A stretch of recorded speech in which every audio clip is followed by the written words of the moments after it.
मुनि अष्टावक्र राजा जनक को कहते हैं कि चलो बताता हूं तत्व ज्ञान किसे होगा। वे 17वें प्रकरण को प्रारंभ करते हैं, कहते हैं तेन ज्ञान फलम प्राप्तम योगाभ्यास फलम तथा तृप्तः स्वच्छेन्द्रियो नित्यम एकाकी रमते तु यः। जो पुरुष तृप्त है, शुद्ध इंद्रिय वाला है और सदा एकाकी रमण करता है, उसी को ज्ञान और योगाभ्यास का फल प्राप्त होता है। सभी प्रकार की साधनाओं का फल ज्ञान है।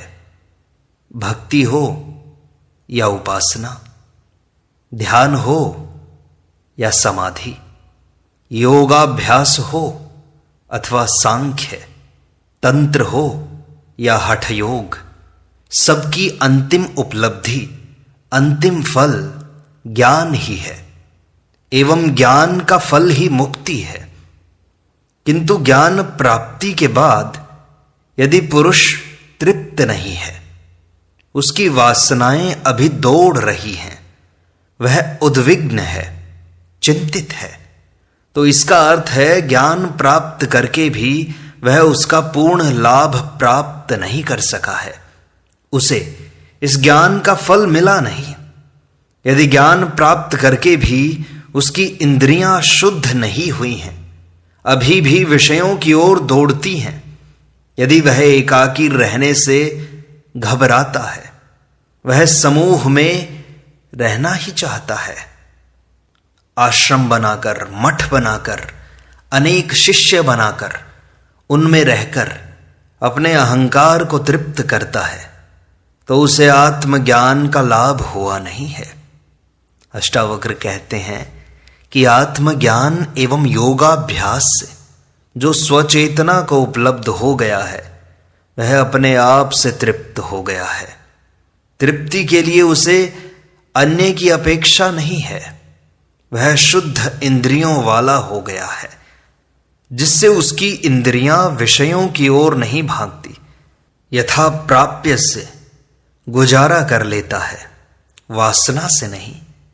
शरीर के लिए जो आवश्यक है उतना ही लेकर संतुष्ट हो जाता है, तथा सदा जो एकाकी रमण करता है, समूह नहीं बनाता, दूसरे से अपेक्षा नहीं रखता, नगर में रहकर भी एकाकी अनुभव करता है, संगी साथी, मित्र शत्रु, हितैषी द्वेषी नहीं बनाता, न किसी से सहायता लेता है, ऐसे ज्ञानी एवं योगी को ही अपने आत्मज्ञान का फल मिलता है। इसके विपरीत करने पर वह ज्ञान प्राप्त करके भी उसके फल से वंचित रहता है। इसलिए आत्मज्ञानी को अकेला रहने का निर्देश है, वरना फिर वासना घेर सकती है। आगे कहते हैं न कदाचित जगति अस्मिन् तत्वज्ञो हंत खिद्यति यत एकेन तेनेदम पूर्णम ब्रह्मांड मंडलम। हंत, तत्वज्ञानी इस जगत में कभी खेद को प्राप्त नहीं होता है, क्योंकि उसी एक से यह ब्रह्मांड मंडल पूर्ण है। जब तक कोई व्यक्ति ज्ञान को प्राप्त नहीं हो जाता, तब तक वह सभी शरीरों को भिन्न भिन्न समझता है। यह भिन्नता ही दुखों का कारण है। भिन्न भिन्न मन, बुद्धि एवं शरीर वाले व्यक्ति जब एकत्र होते हैं, तो विचार साम्य नहीं होने से व्यक्ति को बड़ी बेचैनी का अनुभव होता है। हर व्यक्ति के मानसिक एवं शारीरिक स्वास्थ्य के लिए एक खाली स्थान चाहिए, एक रहने की जगह चाहिए। घर में भी बड़ा परिवार होने पर उसमें मानसिक रुग्णता आती है, वह विकास नहीं कर सकता। स्वस्थ मन एवं मस्तिष्क एकांत में ही रह सकता है। दूसरे की मौजूदगी से मानसिक तनाव पैदा होता है। दूसरे के कारण ही अहंकार बढ़ता है। अहंकार में भीड़ आवश्यक है, अकेले में अहंकार समाप्त हो जाता है। दूसरे की उपस्थिति में मनुष्य स्वाभाविक नहीं रह सकता, उसे नैतिकता, शिष्टाचार इत्यादि का बनावटी मुखौटा लगाना पड़ता है। इसलिए चिंतक, ध्यानी, कलाकार, वैज्ञानिक इत्यादि एकांत चाहते हैं। वे दूसरे की उपस्थिति में बेचैनी का अनुभव करते हैं, जिससे कई तो दूसरों को मिटाने में लग जाते हैं, कई दूसरों से परेशान होकर जंगल भाग जाते हैं। किंतु अष्टावक्र कहते हैं कि जो तत्वज्ञानी हैं वे इस जगत में भीड़ भाड़ के बीच में रहते हुए भी कभी खेद को प्राप्त नहीं होते, क्योंकि उनकी दृष्टि में यह समस्त ब्रह्मांड मंडल उसी एक आत्मा का विस्तार है, उसी एक से परिपूर्ण है। अतः समस्त ब्रह्मांड एक ही है, यहां दूसरा कोई है ही नहीं। फिर दुख किससे होगा? कोई भी स्वयं को दुख नहीं देता। अतः आत्मज्ञानी को इस एकत्व की भावना का अनुभव हो जाने से वह सर्वदा चिंता मुक्त रहता है। अष्टावक्र आगे कहते हैं, न जातु विषयः केपि स्वारामं हर्षयन्ति अमे इवेभन निम्ब पल्लवाः। जैसे सल्लकी के पत्तों से प्रसन्न हुए हाथी को नीम के पत्ते हर्षित नहीं करते हैं, वैसे ही ये विषय आत्मा में रमण करने वाले को कभी हर्षित नहीं कर पाते। विषयों में आनंद है, उनसे सुख मिलता है, ये बात निर्विवादित सत्य है। यदि विषयों में सुख नहीं होता तो यह संसार पागलों की तरह उनके पीछे नहीं दौड़ता, वह इस अंधी दौड़ में पड़ता ही नहीं। दुनिया में सुख है, आनंद है, यह संसारी का निजी अनुभव है, इसी के लिए वह सारी दौड़ धूप करता है। किंतु कुछ सिरफिरे लोगों ने दुनिया को दुख कहकर उससे भागने की बात कही, किंतु दुनिया छोड़ने से किसी को सुख मिला नहीं, जो था वह भी छूट गया। इसलिए ऐसे लोगों की स्थिति बड़ी दयनीय हो गई। छोड़ सब दिया, मिला कुछ नहीं। प्रत्यक्ष को छोड़कर परोक्ष की आकांक्षा में दौड़ने वाला विवेकी नहीं हो सकता, मूर्ख ही हो सकता है।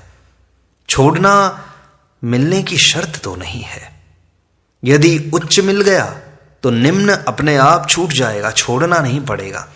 अष्टावक्र इसी तथ्य को प्रकट करते हुए कहते हैं कि ये विषयों के सुख क्षणभंगुर हैं, अस्थायी हैं। इन सुखों की प्राप्ति के लिए कई अनीतिपूर्ण कृत्य करने पड़ते हैं, जिनका परिणाम भोगने में दुख होता है। अतः संसार में कोई भी ऐसा सुख नहीं है जिसके साथ दुख संयुक्त न हो। फिर ये सभी सुख चिरस्थायी नहीं है।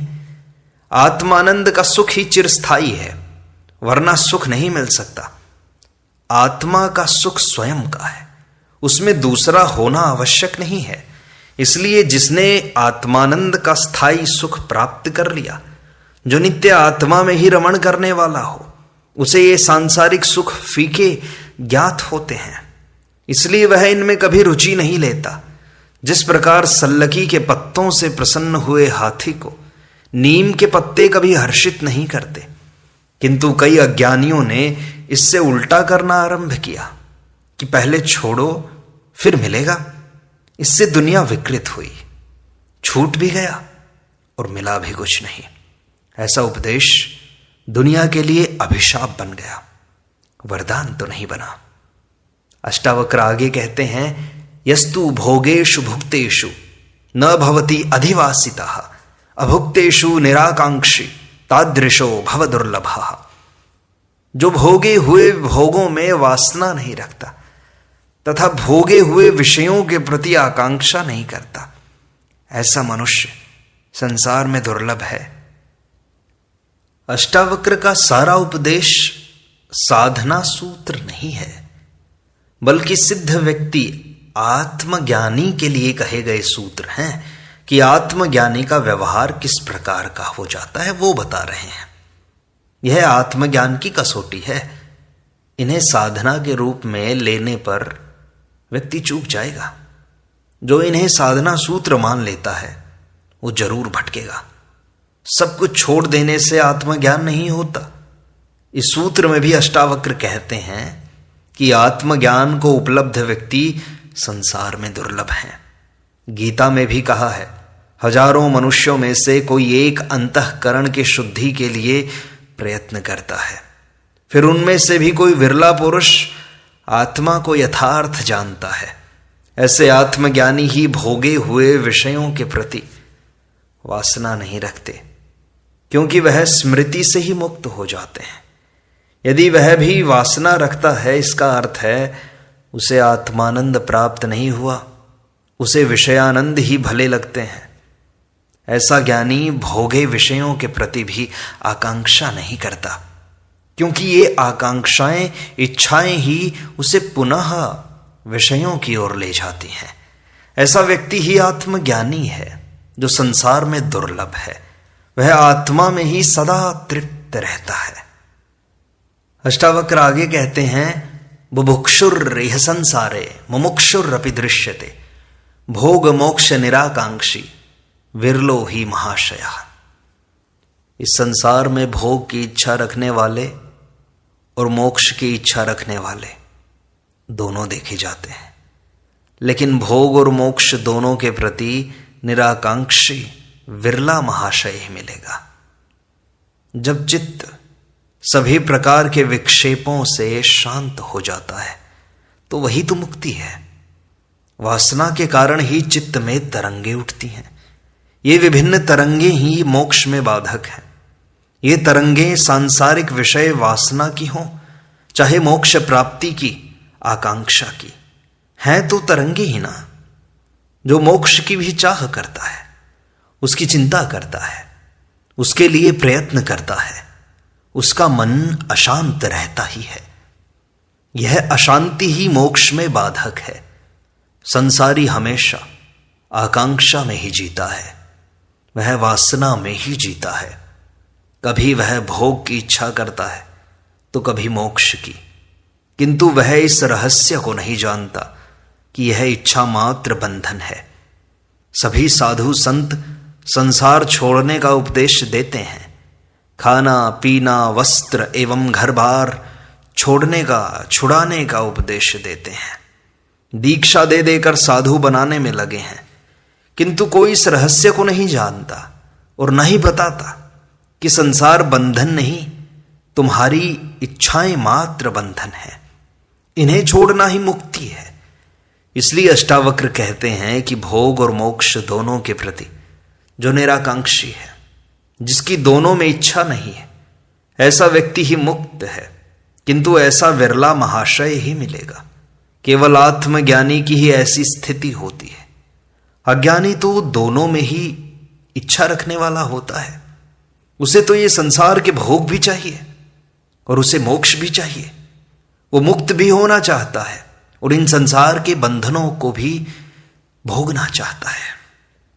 अष्टावक्र आगे कहते हैं, धर्मार्थ काम मोक्षेषु जीविते मरणे तथा कस्यापि उदार चित्तस्य हेयोपादेयता नहीं।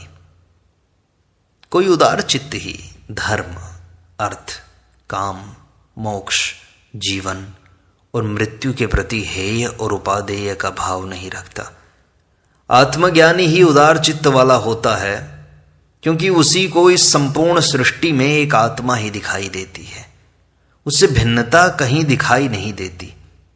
अज्ञानी को सब भिन्नताएं ही दिखाई देती हैं, जिससे उसके हर कार्य का उद्देश्य होता है। वह फल प्राप्त करना चाहता है, इच्छाओं एवं वासनाओं से ग्रसित रहता है। उसमें हेय और उपादेय का भय बना रहता है। इसलिए वह मुक्त नहीं है, न ही उदार चित्त वाला हो सकता है।